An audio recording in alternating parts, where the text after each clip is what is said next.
Halo semuanya, kembali lagi bersama saya Iza Siantrio selaku moderator dari kelompok 2 dalam sesi menjawab pertanyaan rekan-rekan kepada kelompok kami. Sebelumnya, saya ingin memperkenalkan anggota dari kelompok 2. Yang pertama, saya sendiri. Di sini ada Ahmad Noval, di samping kiri saya ada Rahmat Firdaus, dan samping kanan kiri saya juga ada Beta Galeria dan Aditya Rahman Syarif, serta yang terakhir ada Saudara Deskar Karoba. Oke, tanpa basa-basi dan panjang lebar, langsung saja kita ke sesi jawaban. Check this out.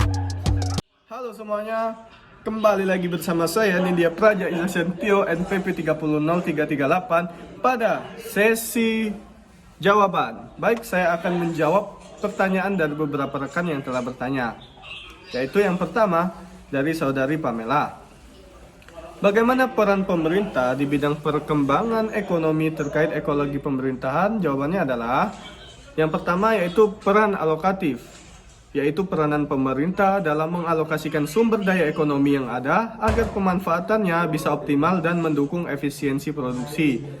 Yang kedua adalah peran distributif, yaitu peranan pemerintah dalam mendistribusikan sumber daya, kesempatan, dan hasil ekonomi secara adil dan wajar.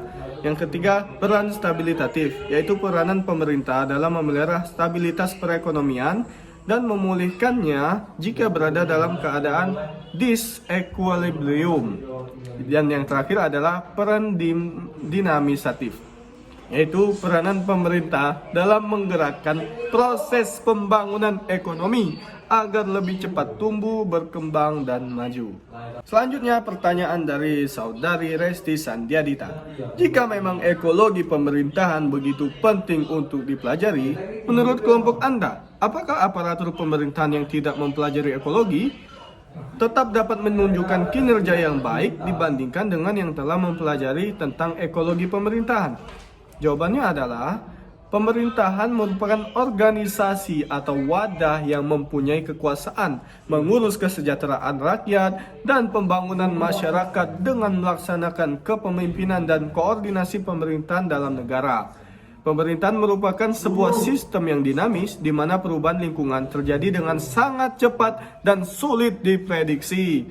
Oleh karena itu, perlu suatu ilmu yang mempelajari interaksi komponen pembentukan sistem pemerintahan dengan lingkungannya, baik dalam segi internal maupun eksternal.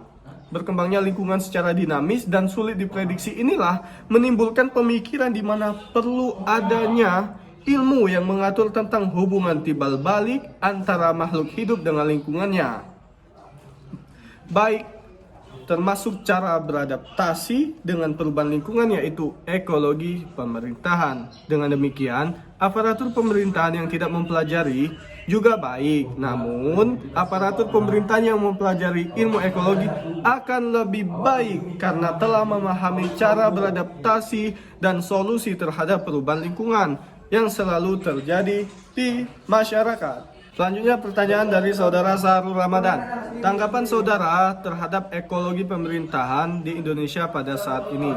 Jawabannya adalah masih ada sistem pemerintahan di Indonesia yang kurang cocok dengan budaya negara ini. Karena hal tersebut masih banyak terjadi pelanggaran-pelanggaran yang dilakukan. Kurangnya kesadaran dan kerjasama baik antara masyarakat dan pemerintah mungkin jadi salah satu penyebab terjadinya hal tersebut. Sistem pemerintahan yang dibuat hanya untuk kepentingan pribadi, banyaknya kasus yang dilakukan oknum pemerintahan tersebut mungkin juga menjadi salah satu penyebabnya. Kurang kerjasama yang baik antara masyarakat dengan pemerintah. Namun saat ini sudah banyak kemajuan yang dialami. Contoh, dari fasilitas umum yang disediakan pemerintah, walau ada sedikit kekurangan. Jadi, pemerintahan di negara ini sudah cukup maju, namun permasalahan yang terjadi saat ini hanyalah kurangnya kesadaran dan kerjasama yang baik. Maka dari itu, marilah kita sama-sama dengan bijaksana membangun dan memajukan bangsa ini, mulai dari hal-hal yang kecil. Selanjutnya, pertanyaan dari saudara Satria Aryadinata. Apakah sistem multipartai di Indonesia sangat mempengaruhi terhadap ekologi pemerintahan? Jawabannya adalah jumlah partai politik yang terlalu banyak merupakan salah satu faktor yang tidak efektifnya sistem pemerintahan di Indonesia. banyak partai politik yang ikut dalam pemilu menyebabkan koalisi yang dibangun untuk mencalonkan calon presiden dan wakil presiden terlalu gemik karena melibatkan banyak parpol. Gemuknya koalisi ini mengakibatkan pemerintahan hasil koalisi tidak dapat berjalan efektif karena harus mempertimbangkan banyak kepentingan. Nah, alternatif mengurangi jumlah partai politik dan dibarengi dengan koalisi partai yang disiplin dan mengikat adalah solusi yang paling memungkinkan dalam konteks di Indonesia. Berdasarkan survei yang pernah ada diselenggarakan salah satu lembaga survei, jumlah partai politik yang dikehendaki oleh publik adalah 5-7 partai politik. Demikian jawaban dari saya. Baik, Assalamualaikum warahmatullahi wabarakatuh. Perkenalkan, nama saya Ahmad Naufal, pangkat India Praja, NPP 301566 dari kelas E3 kelompok 2, akan menjawab pertanyaan dari teman-teman absen nomor 6 sampai dengan absen nomor 10. Baik, pertanyaan pertama dari Saudara Bayu Anggawianto yang menanyakan perihal sistem pemerintahan secara hierarkis terbagi menjadi 4 tipe. Yang ingin Bayu tanyakan adalah sistem pemerintahan hierarki yang mana yang digunakan oleh pemerintahan Indonesia dan uraikan penjelasannya. Baik, jawaban saya adalah sistem pemerintahan secara hierarkis terbagi menjadi 4 tipe. Tipe pertama yaitu tipe dominasi struktural yang ditandai dengan adanya dominasi dari komponen sistem yang lebih tinggi kepada komponen sistem yang lebih rendah. Tipe yang kedua yaitu sebuah sistem dengan komponen-komponen yang tidak dapat diasumsikan secara penuh akibat adanya hambatan-hambatan oleh unit-unit yang lebih tinggi atau beberapa hierarkis pada berbagai aras tidak terhubungkan oleh rantai komando atau komunikasi. Kemudian tipe yang ketiga yaitu disebut dengan neogenetik hierarki, yaitu suatu komponen pada tingkatan tinggi dikembangkan dari komponen-komponen yang lebih rendah tingkatannya. Kemudian tipe yang terakhir yaitu tipe keempat atau kadang disebut dengan de-identity hierarki, yaitu sesuatu yang mempunyai sifat khusus, yakni pergantian sebuah hierarki pada tingkat tinggi secara sederhana menjadi bagian dari jumlah komponen-komponen yang lebih rendah tingkatannya yang menjadi liputannya. Berdasarkan penjelasan yang tadi, tipe pertama adalah tipe yang digunakan dalam sistem pemerintahan Indonesia karena komponen sistem tertinggi berfokus pada kewenangan tertinggi. Dalam sistem pemerintahan Indonesia, tipe ini dapat ditemukan pada organisasi negara dan organisasi militer seperti contohnya adalah Indonesia. Pertanyaan berikutnya dari Saudara Daniel Renaldo Kambu. Jelaskan bagaimana kegunaan desentralisasi kewenangan pemerintah pusat kepada pemerintahan daerah. Baik, menurut saya pribadi sebenarnya ada banyak sekali kegunaan atau fungsi diterapkan desentralisasi dari pemerintahan pusat ke pemerintahan daerah. Namun di sini saya dapat menyimpulkan sedikit secara garis besar bahwa fungsi desentralisasi adalah yang pertama, memangkas waktu yang dibutuhkan untuk proses perizinan dan birokrasi sehingga dapat mempercepat pembangunan di daerah. Yang kedua, melakukan reformasi birokrasi. Yang ketiga, meningkatkan kepercayaan investor kepada pemerintah. Yang keempat atau yang terakhir, memberikan kendali yang lebih besar kepada pemerintahan daerah untuk mengelola asetnya sendiri. Pertanyaan berikutnya dari Saudara Daniel Sinaga, apa pengaruh lingkungan sosial terhadap ekologi pemerintahan? Baik, pengaruh lingkungan sosial terhadap ekologi pemerintahan terbagi menjadi 5, yaitu yang pertama, pengaruh ideologi. Pancasila sebagai ideologi terbuka perlu direlevansikan dan diaktualisasikan agar mampu membimbing dan mengarahkan masyarakat, bangsa, dan negara. Kemudian Bhinneka Tunggal Ika dan wawasan Nusantara atau Wasantara harus dikembangkan dan ditanamkan dalam masyarakat yang majemuk sebagai upaya untuk menjaga persatuan bangsa dan kesatuan wilayah. Lalu, contoh para pemimpin dan penyelenggara negara serta tokoh masyarakat merupakan hal yang sangat mendasar. Kemudian yang kedua, pengaruh politik terhadap ekologi pemerintahan. Kita ketahui bahwa sistem politik yang dianut suatu negara mau tidak mau pasti akan berpengaruh ke dalam lingkungan pemerintahan negara tersebut. Begitu pula di Indonesia. Sistem multipartai yang dianut negara kita pasti akan sangat berpengaruh terhadap pengambilan kebijakan oleh pemerintah. Yang ketiga yaitu pengaruh ekonomi. Bidang yang mengalami pembenturan paling keras dengan urusan lingkungan adalah ekonomi. Sebagian besar terminologi ekonomi, mulai dari yang Marxis sampai yang monetarian, terbukti gagal mempertemukan kepedulian lingkungan dengan kenyataan praktik perekonomi di dunia nyata. Yang keempat, pengaruh sosial budaya terhadap ekologi pemerintahan.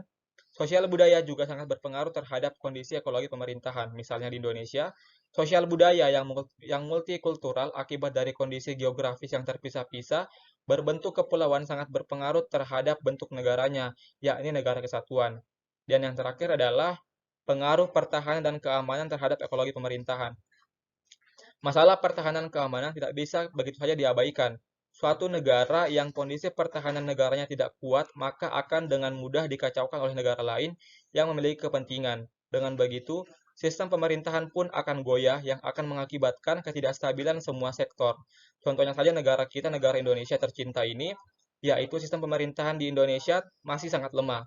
Kasus klaim-mengklaim wilayah misalnya antara Indonesia dengan negara lain dalam segi keamanan teroris dengan mudah memasuki wilayah NKRI. Baik, Assalamualaikum warahmatullahi wabarakatuh. Perkenalkan India Fajar Rahmat Firdaus, MPP 300210, kelas E3, nomor absen 22 dari kelompok 2. Baik, pertanyaan pertama dari Adam Arijal Akbar. Ekologi pemerintahan dapat dipengaruhi oleh lingkungan yang di dalamnya terdapat berbagai bidang. Apa pengaruh di bidang ekonomi terhadap ekologi pemerintahan? Jawabannya itu, dalam peningkatan ekonomi, nilai ekologi diabaikan, padahal nilai ekologi lebih penting daripada perkembangan nilai ekonomi, sehingga tidak mengherankan terganggunya keseimbangan ekosistem langsung maupun tidak langsung, seperti meningkatnya suhu udara di perkotaan, pencemaran udara, menurunnya air tanah dan permukaan tanah, banjir, dan masih banyak lagi dampak-dampak yang ditimbulkan akibat pengerusakan lingkungan demi pengembangan ekonomi. Dalam permasalahan ini, pemerintah sudah seharusnya berpikir langkah apa yang harus diambil. Kebijakan-kebijakan yang diambil tidak hanya sekedar kebijakan semesta, tapi membutuhkan realisasi yang berdampak positif bagi ekologi maupun perkembangan perekonomian. Baik, pertanyaan selanjutnya dari Ahmad Masdar Reza. Sistem pemerintahan hierarki apa yang digunakan dalam pemerintahan Indonesia? Berdasarkan Undang-Undang 1945, negara Indonesia adalah negara kesatuan yang berbentuk republik. Sesuai ketentuan pasal 4 ayat 1 Undang-Undang 1945, dalam penyelenggaraan pemerintahan dinyatakan bahwa Presiden Republik Indonesia memegang kekuasaan pemerintahan. Dilihat secara hierarki, sistem pemerintahan di Indonesia terdiri dari 1. Suprasistem berupa pemerintahan nasional dalam arti luas yang terdiri dari lembaga tinggi. Sistem berupa pemerintahan provinsi, subsistem berupa pemerintahan kabupaten atau kota, subsubsistem berupa pemerintahan desa. Berikut pertanyaan dari Alfandi Marahab. Untuk menjaga suatu sistem tetap seimbang dan dinamis, bagaimana umpan balik dan umpan ke depannya terbuka dengan objektif tersebut? Upaya untuk menjaga agar sistem pemerintahan tetap seimbang, dinamis, perlu dibuat mekanisme umpan balik atau feedback dan umpan ke depan atau feed forward yang terbuka dan objektif. Apabila mekanismenya terhambat atau dibuat artifisial, ada kemungkinan besar sistem akan terganggu. Bahkan pada ujungnya dapat membuat suatu sistem menjadi berhenti atau bahkan kolaps.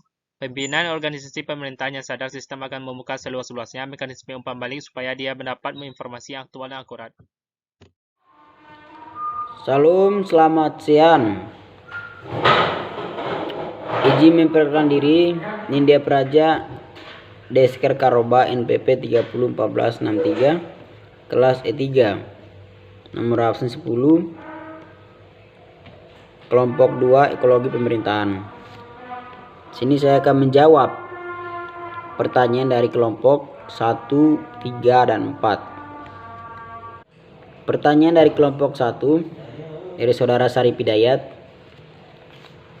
itu bagaimana penerapan ekologi pemerintahan dalam penyelenggaraan pemerintahan di Indonesia?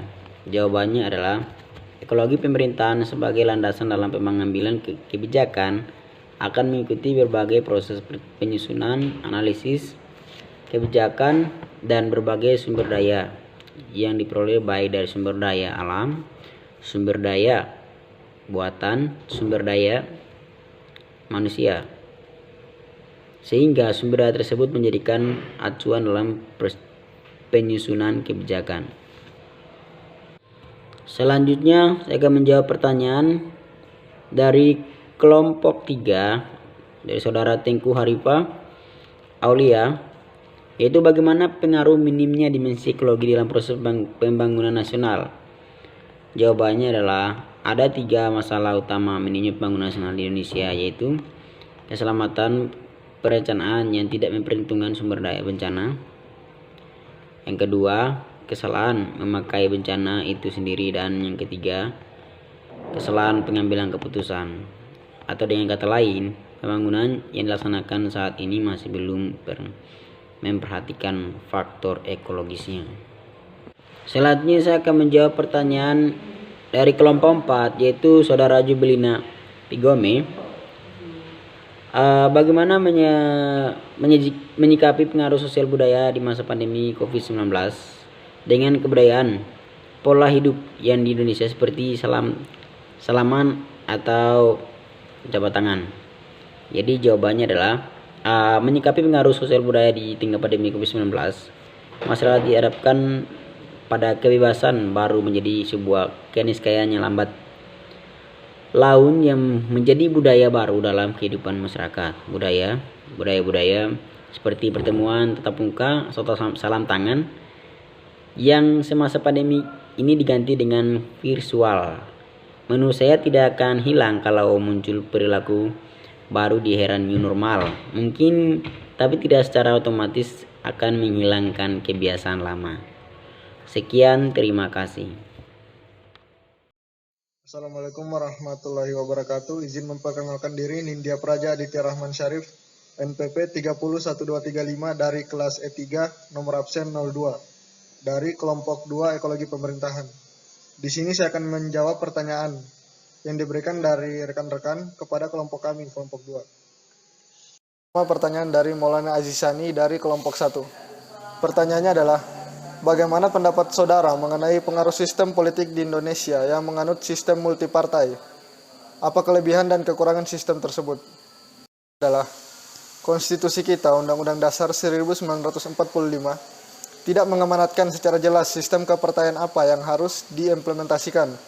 Meskipun demikian, konstitusi mengisyaratkan bahwa bangsa Indonesia menerapkan sistem multipartai. Pasal tersebut adalah pasal 6A ayat 2 Undang-Undang Dasar 1945 yang menyatakan bahwa pasangan presiden dan wakil presiden diusulkan oleh partai politik atau gabungan partai politik.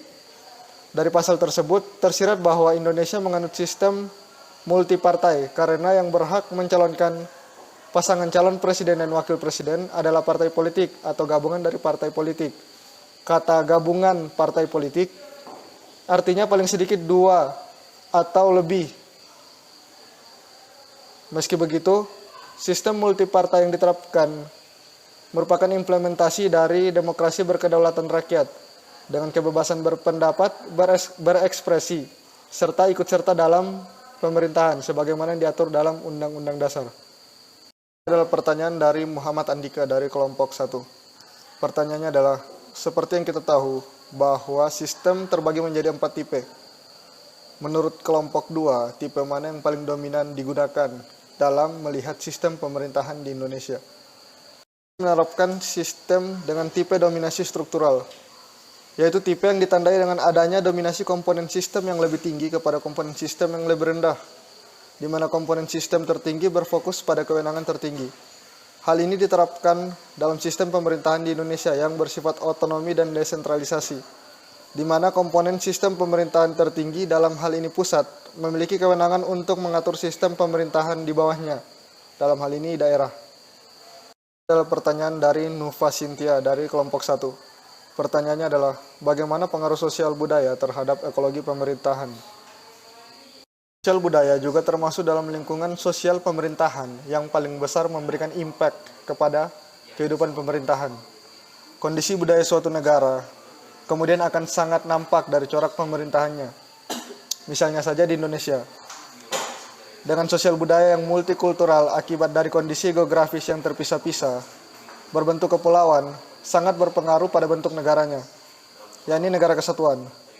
Kemudian dengan masyarakat yang plural mengenai agama, semuanya dapat berpengaruh pada iklim pemerintahannya yang menjunjung tinggi sikap toleransi yang kemudian memunculkan semboyan Bhinneka Tunggal Ika. Lebih jauh lagi, pengaruh kemajemukan budaya tersebut dalam kehidupan pemerintahan kita, yaitu dengan penerapan sistem pemerintahan daerah yang otonom, dengan harapan masing-masing daerah dapat mengembangkan segala potensi yang dimilikinya. Dengan penerapan asas desentralisasi tersebut, diharapkan seluruh daerah memiliki daya saing tinggi yang sifatnya sehat untuk terus menggali potensinya agar lebih maju, namun tetap dalam kerangka Negara Kesatuan Republik Indonesia. Pertanyaan dari Muhammad Hilmi Arfa dari kelompok 4. Pertanyaannya adalah, kenapa sistem ekologi pemerintahan dilihat dari sudut pandang fungsional? dilihat secara hierarkis memiliki komponen sistem pemerintahan yang merupakan tujuan dari perwujudan pemerintahan itu sendiri, di mana pemerintah adalah sebuah sistem terbuka. Untuk memahami gejala dan peristiwa pemerintah dapat digunakan teori sistem. Adalah pertanyaan dari Muhammad Cesar Aldafa dari kelompok 4. Dalam sistem pemerintahan secara hierarkis, mengapa kecamatan tidak masuk dalam bagian sistem?